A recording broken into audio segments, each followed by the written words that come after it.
Hello, hello, hello, and welcome to Fit After 40 Women's Fitness and Health Revolution podcast. Kinsey here, and a very happy holiday season to all of you.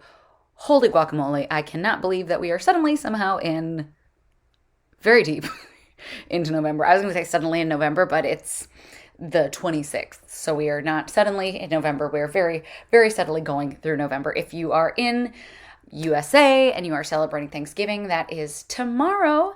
So happy Gobble Day to you. I, of course, was inspired to do this episode because the holidays are among us. And a lot of times when we are prepping for the holidays, especially for people who are newer to fitness or newly back, these can kind of feel like uncertain times. It can feel kind of like, oh my gosh, I was just starting to get my footing under me, and now I'm really worried about how the holidays are going to throw a kink in my schedule. I'm worried I'm not going to be able to stay healthy, stay consistent, et cetera, et cetera. It's something that I get a lot from clients, especially newer clients, as they come up on their holiday.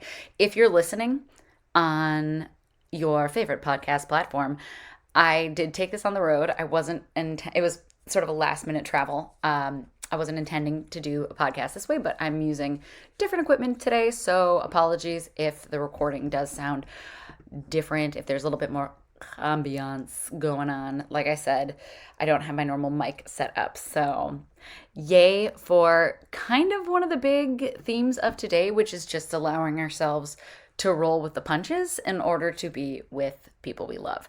So first things first, wherever you are, whatever you celebrate, I hope that you have a beautiful time celebrating it. And let's dive in. Healthy Holidays 101. We're going to talk a lot about fitness. We're going to talk a lot about nutrition, and we're going to talk most importantly with what I'm going to start off with right now. First and foremost, be present with your loved ones. Those can be the family you were born into. They can be your chosen family, whomever they are. Be with them. Be present with them. Looking back over my lifetime, I wouldn't say that it's something I regret, but it definitely is one of the biggest things that I've ever learned from, is that whether I was in a holiday in the midst of an unhealthy addiction, like when I was drinking or when I was binge eating, etc., or on the opposite side of the spectrum, when I was being incredibly obsessive about my health, or orthorexic, as the kiddos say. So when I was keto, when I was calorie counting, when I was gluten and dairy and grain free, when I was scale obsessed. Not that any of those things in moderation are inherently bad, but for me, in the way I approach them, they consumed my entire brain space. They were all I could think about. Point is, whether it was a super quote unquote unhealthy trait or on the surface something that was like a healthy thing to do, I was so hyper fixated on myself during those holidays that I lost out on precious time with loved ones that I'm never getting back. And yeah, I was with them, and thank goodness. And I have pictures and I can look back. But when I try to remember those, so much of my thoughts during those times were about my body, about the food, whatever, that I wasn't truly present with people. And the older I get, the more important I realize it is, and the more determined I get to say, shove it where the sun don't shine to diet culture, which is, at least for me, where a lot of this started. And I know for a lot of my clients, let's be real, it's where we probably won't even think about our bodies in this capacity if it wasn't for constantly being told to be smaller, if we weren't constantly sold things to fix ourselves. So diet culture, that's all I gotta say. This year, I'm pledging to myself that I'm going to ask my family questions, and then I'm going to listen instead of being obsessed with what I am or am not currently eating. I'm going to hug the crap, maybe not literally, out of the aunt that I literally only get to see at Thanksgiving. I'm going to hug her a little bit tighter instead of paying so much attention to how fat I feel in my outfit, especially as the meals go on.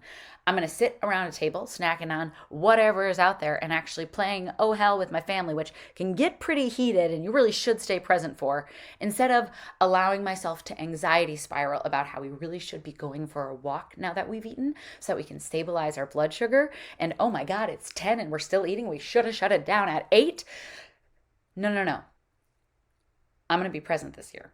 And I hope you do the same, because we get one shot at this lifetime. And I've heard it said in every possible way. And especially when I was younger, I thought it was pretty cheesy, but it's so true, right? When we are in our final days, we're not thinking about the calories we ate.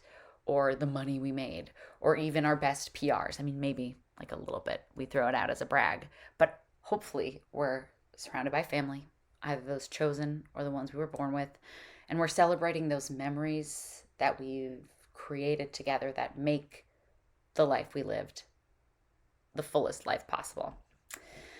So, surprise, surprise. If you've been around this podcast before, this Holiday Health 101 isn't going to leave you with how you should weigh every single bite you take or do a 90-minute lift session in the morning to stimulate glucose uptake into your muscles. And it's not going to tell you to do a 20-minute zone 2 walk after every meal to restabilize your blood sugar, right? It's something much gentler, much more sustainable, and something that allows us to be much more present in this lifetime. Health, as I always say, is something that we are working on over a lifetime. The way we care for our bodies and for our health is cyclical. We spend most days, weeks, months dialed in and building a foundation so that when we have 3 weeks of travel abroad or a week, 2 weeks of illness or a crazy month of work where we're literally living off of cafeteria salads and something that's labeled some kind of meat, and the only thing we have energy for is like parking our car a little bit further away and maybe taking the stairs, or holidays with families, etc. Whatever the case may be, whatever that comes up, we have that constant, or rather consistent, bedrock of health that we've been building up to support us until the cycle shifts again and we're back in the foundation building phases.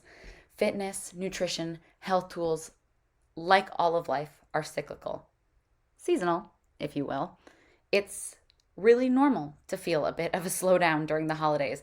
And shoot, Cookie Man, we were not designed as humans to go 24/7, 365. No animal was. No animal in nature does, right? Ancestrally, our whole livelihood was dictated by the seasons, even more so in a way when agriculture took center stage.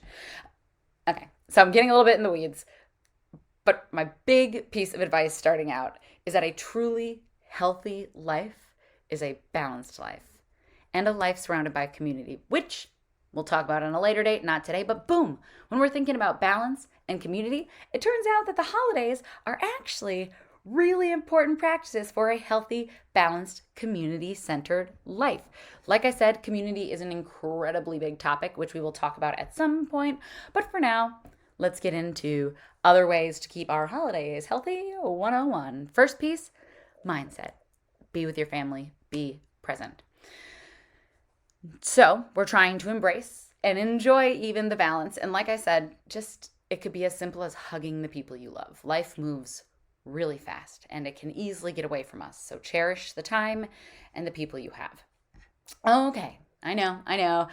Here ya, let's move on to the more practical stuff. And to be honest, I love this stuff too, but I do just want to say before we dive in, without this initial mindset we just talked about, this practical stuff isn't really that helpful because it can just be another tool that turns into ruminations and opportunities to kick ourselves all day long. So let's go ahead and shift into the fitness side of things.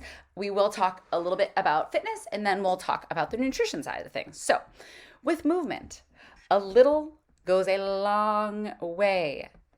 Deload periods, periodized programming.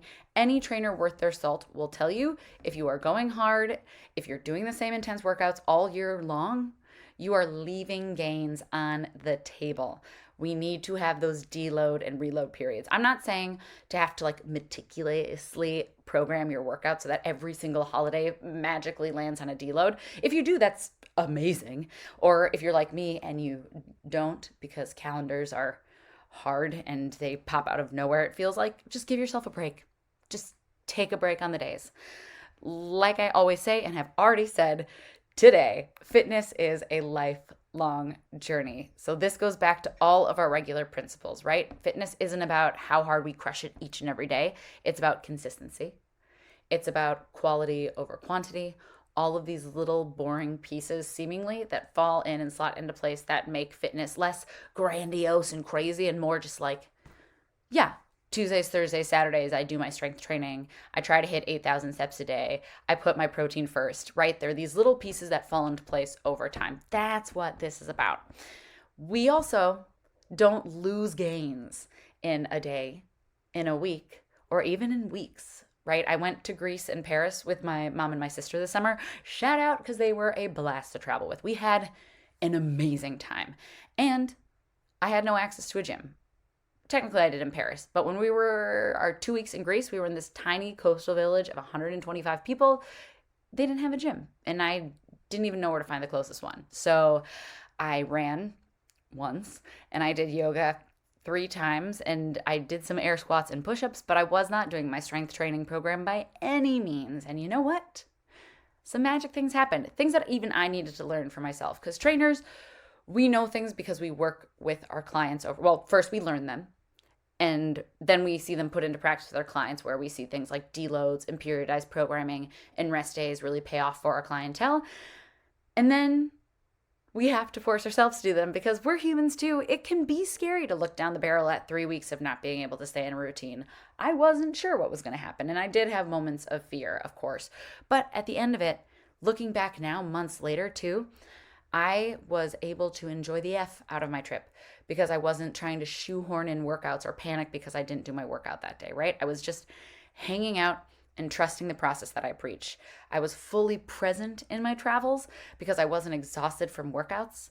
When people brought me amazing food, I ate it and I enjoyed it and I laughed, and it was shared over dinners with friends and new friends, because I was able to make friends with the locals, and this was a wonderful thing I had never experienced. And the cherry on top, when I got back, I both felt great in my body and I objectively looked great in my body. Did anything probably change? No, not really, but that's another thing, right? 3 weeks didn't change my body shape in any way, but I was able to rest and I was able to fulfill my world with other things. I spent a ton of time outside, which is so important for our health and happiness, that I just felt confident in my body. And when I did get back to my workouts after that trip, I was so rested that sure, I wasn't like starting off the bat just getting right back to my PRs, but my nervous system was firing in a way it hadn't in years, because I had given it the rest and relaxation. Because that's the other thing. I did not set alarms on this trip. Chef's kiss.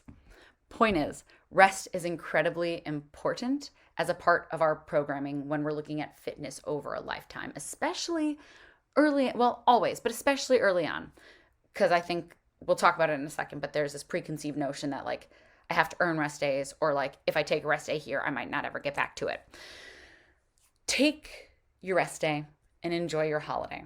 For those of us, like I said, who are worried that missing a day or a week or 3 weeks means that we're going to fall off our program, I've said it before and I'll say it again. This all or nothing thinking is burnout mentality. And I've seen it so many times over the past 12 plus years that I've been coaching. Folks come in, especially in group fitness settings, right? Folks come in, they're ready to go hard. They're super excited by this newfound fire, and I love it. They're getting to the gym. They're feeling great. They're maybe even starting to see some changes in their body. They're feeling more energetic. And then suddenly, after not taking any rest days and not giving themselves any downtime, one or two things inevitably happens to about 98% of us who start this way. One, we get injured and we have to take time off of working out. We haven't at that point had time to really build the foundation of consistency. So when we technically can work out again, we either aren't able to reignite that fire because we just keep thinking about how exhausting it was and how we don't have the energy, or even worse, we decided because we injured ourselves working out really the quote unquote incorrect way, that fitness isn't for us, and then we never try again, or it takes us years to decades down the line to be brave enough to walk back in a gym. And the second thing is, maybe we don't injure ourselves, but we just straight up burn out, because every day of working out, especially if that's where we're jumping in, is hard at best, impossible at most to sustain. Because of course it burns us out, right? We are literally frying our nervous system and our bodies when we're go, go, go, non-stop.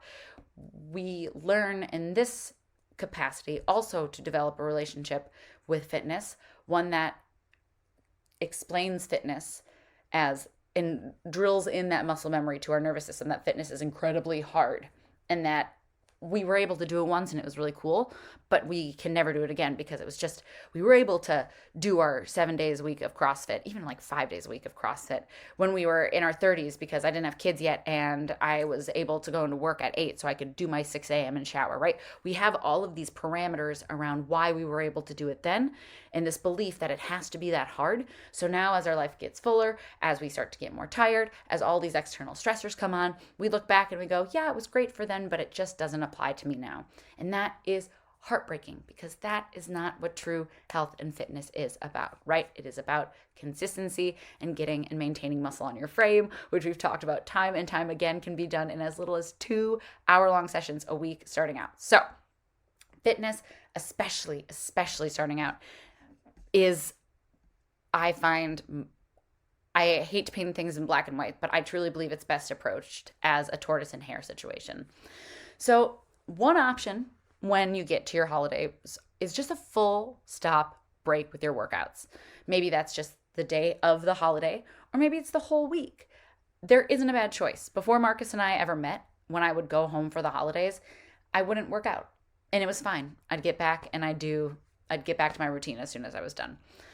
When Marcus and I started dating, I was always he is very consistent. So we would travel and he would do body weight workouts. And at first I was kind of like, man, these are my weeks where I don't have to do this. And to be fair, at that point, my approach was still pretty aggressive. I was working out, I would say probably too much with the wrong styles of workout. I was really burning the candle at both ends. So of course, when I thought I was going to have a week off, it didn't feel good to work out. Now, like, we're visiting family. I do like a little bit of strength training. I do a lot more yoga. We walk a lot. But the point is, we've now like found this happy middle for both of us. The point is, there isn't a bad choice. I've done it all. It's fine. I've had clients do it all. It's fine. Because just because we aren't lifting those weights or hitting our favorite 5 a.m. workout class, it doesn't mean that we've stopped moving, right? Like I said, a little goes a long way. And honestly, my go-to movements for the holidays, if you guessed walking, you were right. My family's tradition on Turkey Day is we have a couple, but we pop the turkey in the oven in the morning and then we go on a walk around the lake. And then when we come home to the warm house, it smells like Thanksgiving and it is just like the perfect sense and the stimulus to really start the day on like a cheery note. And let's be real, we also like eat 1 to 8 cinnamon rolls because those are my favorite food besides popcorn. The other thing to keep in mind is that if you are the person who is prepping in any way, right? So maybe you're cleaning the house, preparing food, doing dishes afterwards, whatever it is, these are all forms of NEAT, non-exercise activity thermogenesis, which we've talked about a lot and can be responsible for up to 30% of our daily energy expenditure. For a lot of us, especially on the mornings of a holiday, we get more NEAT than on an average day. Do you ever get to the end of your Thanksgiving or whatever the holiday is, sit on the couch and go, man, my dogs are barking? Translation, my feet hurt.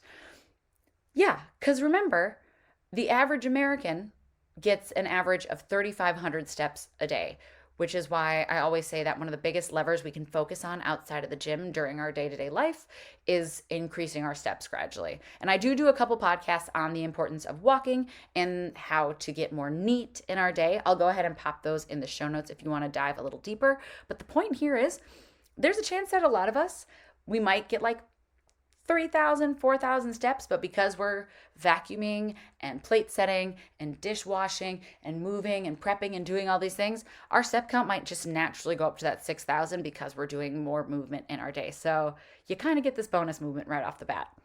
Walks after meals are also a perk, but again, please, please, please do not feel beholden to them in any way that makes you want to miss out on what's going around you, right? The beauty of that like 20-ish minute post-meal walk, it is a wonderful way to stabilize blood sugar, but also a maybe like holiday health way to look at it is that it gives you a boost of energy to keep going a little longer into the evening as opposed to that post-dinner crash where we fall asleep and we miss out with family anyway. And I love walks because it gives you a really lovely opportunity to connect with your family, right? Bring them on the walks and walk, baby, walk, which actually brings me into the next holiday hack. Get your family involved if they want to, right? We're not forcing, especially little ones, because I feel like when we think about our own childhood, the things that we grew up with the most disdain for were the things that were forced upon us. And yes, there's like a healthy balance, right? Of like, and this goes with loved ones too, of just being like understanding the importance of why we're doing it and then letting them make decisions for themselves. Point is, try to get your family involved. My aunt was always the one to initiate our post turkey walk. And I can't say this enough. I was not a sporty child. I did love to move and I loved the opportunity to be active with my family and I loved that she did this. But I always looked forward to that walk. A, because I thought it was hilarious that all the adults would gang up on her and tease her for walking when you could just sit and not do that. But B, we would get outside. We were in Minnesota, right? At this point too, when I was a kid, it was probably had snow on the ground at this point, so the air was crisp, there was snow on the ground, it felt like the holidays, everything was magical, the stars were out, the snow has like that glitter to it, and on top of it, the conversation that we had was always giggly, right? It was this time where we would just come and we'd like tease and laugh and have fun with our family in ways that maybe when they were busy preparing the meals or when everyone's too tired to talk, there's just a certain energy that goes into walks and talks. There's not much to do other than keep moving forward and have these conversations. So I just never felt, I didn't have words for this, but looking back, I never felt closer to my family than when we were on these walks. And like I said, afterwards we had that spike of energy so we could keep the party going when we got home. I also generally like to do a little bit of yoga. Not always, but that is my go-to. And I'm like, I kind of want to move my body, but I really don't want to strength train today, especially if it's like a holiday, I want to have whatever. My mother-in-law is great at initiating yoga. She is amazing at it. Even if I don't want to, she makes me excited about it. And I never regret taking 15 to 45 minutes on the mat in the morning or evening, whenever, right? Yoga is one of those things where I kind of drag my feet sometimes getting into it. And then afterwards I'm like, oh, I really should start yoga I should do it every day. I should do it every day. And I'm not talking like the hardcore vinyasa flows with tons of chaturanga and single arm balances, things that I do love and are athletically very pleasing. But these are things like just a good old fashioned moving meditation, right? You're breathing, you're moving, you're stretching, you get an inversion, you're getting these twists. It feels very energizing in a gentle way. All these heart and hip openers, right? They're just energetically very opening.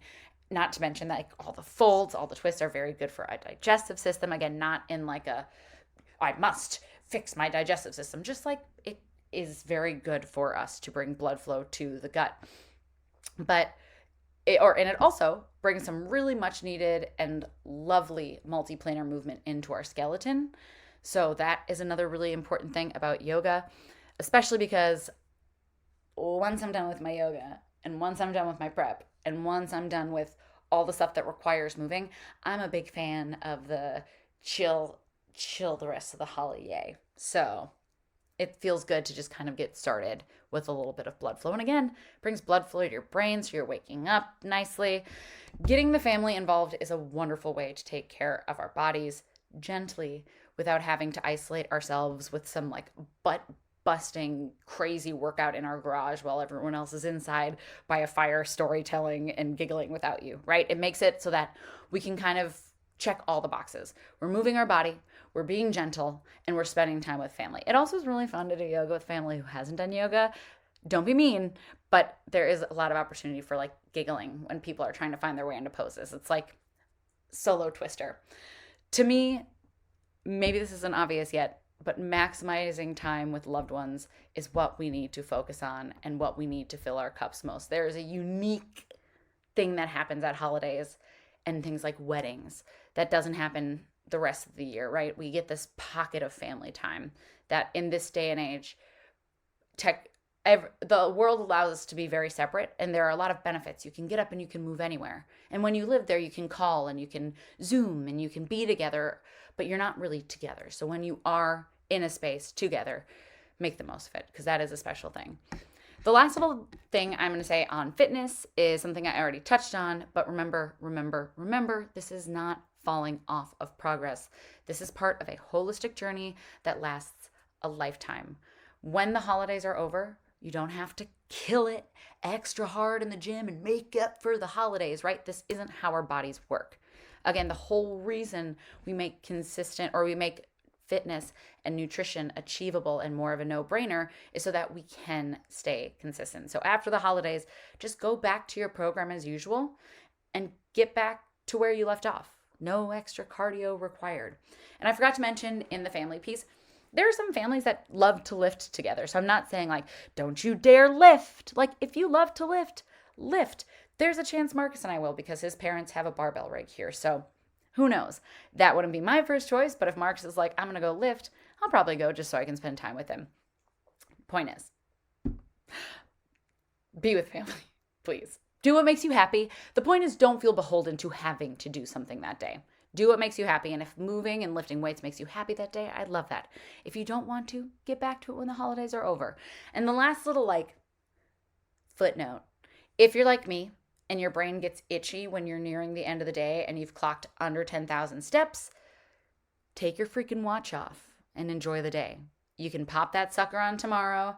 I force myself to do it, and I mean force, because listen, everything I share, especially mindset pieces, are things that I've had to learn and practice myself.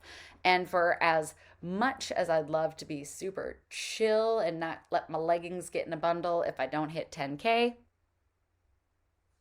it's a mindset thing that I'm still working on, right? So for me, if I know I'm not going to be moving a lot, I just take that piece out of it and I leave my watch behind. I don't need it. I don't need it for that day.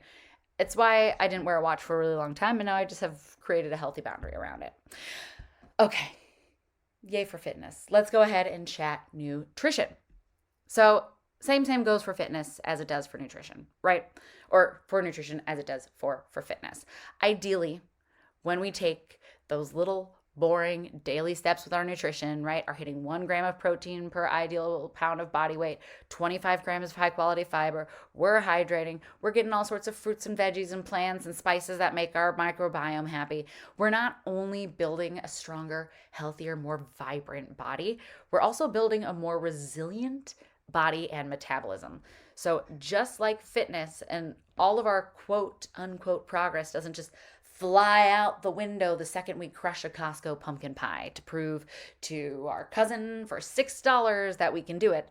And then when you eat it and you're like, look how amazing I am, they're like, I'm sorry, I forgot my wallet. I'll have to give you that $6 sometime else. And you're like, maybe you could Venmo it to me. Anyway, that's not the point of this. The point is, you can do that. You can crush that pie. I'm not telling you to eat a whole Costco pumpkin pie because that hurts. But if you do it once, twice a year, guess what? This is not going to be the metabolic deciding factor. And obviously, body's body is different. If you're newer to this journey and you're still working to regulate your blood sugar, this probably isn't the best choice for you for other reasons, right? Because you're going to feel that crash. You're going to feel awful in so many ways physically, which, to be fair, let's just say I've done this Costco pie thing in the past. I never finished it and felt amazing. But the point is, for some of us, there are physiological things that actually make us need to be a little bit more conscious of what and how we consume at the holidays. It's just something to be mindful of going in, that there is a tendency to approach the holidays with a very black and white, all or nothing thinking, where we label foods as good and some label food as bad. And if we're doing that, probably a lot of the food we see is bad, and that's really scary. And not only now are we not able to eat and we're suddenly robbing ourselves from these yummy things that we could have had, we're just in this spiral of thinking about food, which is bringing us in, and our family is on the outside, right? That's one way to really isolate. And again, when we're talking about these foods, these are probably foods that for most of us, especially if we're building that foundation outside of the gym, outside of these holidays where we are getting pretty consistent, these are things we're really only going to have at this time of year. And we don't have Costco pumpkin pies unless it's Thanksgiving. It's just not something our family has in our house. So 1 or 2 times a year, not gonna be that crazy. And again, if it's all we're thinking about, when you look back on that night, chances are you aren't thinking about getting ribbed by your mom or teasing your cousin or laughing about stories about your grandma that you'd never heard before from your uncle, right? You're either shaming yourself for eating something or you're wishing that you did. And that's really sad. And I say that with deep empathy. I'm saying that as someone looking back on my life. I feel sad about that. And I hear you. It really doesn't work for all of us moderation. Because that's one thing that I think we hear a lot is that just everything in moderation. And if that's something we're comfortable with and capable of, amazing. That's a wonderful way to approach things. And this is what I was saying was that I also intimately understand that that's not how it works for all of us right now. Sugar, especially, is deeply addictive and has been proven time and time again to be deeply addictive in the same way that alcohol was. There's never been a time in my life where I could just have a glass of wine and stop and be like, well, that's good. I'm happy here, right? It's like a switch gets flipped and all my therapy goes out the window and suddenly I'm waking up in a bathtub covered in Thanksgiving, dying of a headache, right? And I've lost the night because I can't stop drinking when I have alcohol. Some of us have an equally real sensation happen when we ingest sugar. This flip switches and we have this inability to stop. And this is not to judge ourselves because you are not alone. It's just to bring awareness to how we're approaching the night. Even if you're not someone who has trouble in that sense with sugar, but you're just worried for any reason going into the holidays, let's talk about some strategies. 1, make a plan going into it. We've all been through Thanksgivings, for example, probably. If you haven't, it's going to be a little harder. But if you've been through Thanksgiving, you have a pretty good idea of how it's going to go down, right? We even probably know, like, to the person what dish is going to be there. We know what kind of food it's going to be. We know the kind of environment we're going to be in. We're going to know what's available and what's not available. So go in knowing what to expect. If you have celiac and are gluten-free, if you are lactose intolerant, if you're on a low FODMAP diet, if you have other food allergies and you know that there are going to be a lot of foods that are mostly unavailable to you, find a fun recipe, make it, and bring it. And you better believe there are so many recipes out there these days. One of my favorite sites to look on is theroastedroot.net. She has options for all sorts of food allergies, and she does a really good job of categorizing them. So low FODMAP, I think it's like there's a nightshade-free one, keto, paleo, all the things you can search. I just made a really good gluten-free butternut squash lasagna last night, and it was 10 out of 10 a hit with everybody. Point is, make something and bring it so you know you have something fun to eat. And it doesn't have to just be like, I don't love salads, so it doesn't have to just be like a salad, right? It could be a gluten-free butternut squash lasagna. Point is, have it for yourself, plan ahead of time. And if you have a good relationship with your family and they're understanding and you don't feel uncomfortable or pressured when you're with them, bring it up ahead of time with them so you guys can maybe all do a little bit of meal prep. I went a really long time where I was gluten-free, dairy-free, grain-free. I was like pretty hardcore paleo. And I talked to my mom ahead of time, and she is incredibly supportive, and she made 2 types of stuffing, one that my dad would like and one that I could eat. And it was amazing. Not everyone's going to have that, but it's worth bringing up because at the very least, I'm not saying make your parents like make multiple meals, but maybe you could talk about options as well. So that's one thing. Plan ahead. 2, plan on enjoying yourself. Just make that plan ahead of time. Decide that you're going to go into this. Say, I know that I have these feelings around food, and I'm going to use this as exposure therapy to practicing having fun anyway. Take the day, if you feel comfortable, leave your calorie counting and weighing behind. And when you put the good in your mouth, enjoy it. No, I'm not even telling you to do the whole chew 932 times and imagine a forest full of dough and fairies while you're doing it. Although chewing our food is really important for our digestion and it goes a long way. But the point is when you have a fear response, pause, take a beat and say, I'm going to enjoy this pumpkin pie. And instead of panicking about the calories the second that it hits your lip, take a moment in that bite to enjoy how freaking good it tastes. Like literally, like take a moment, close your eyes and be like, yes, these are the things I'm tasting. this is amazing. Being present while we're eating, slowing down our eating and savoring, and maybe even adding a few extra bites goes a really long way. A trick here is to like just set your fork down between bites and just enjoy the dang thing. And this isn't a punishment or a rule, it's a mindset trick that's worth bringing, I should say, into all of our life, which is just slow down and enjoy. That conscious eating was actually something that I got when I was an eating disorder outpatient. We were practicing, it's so wild to think of our phases, right? We were practicing how to eat without being afraid, and we would take bites and we would just tune into the food.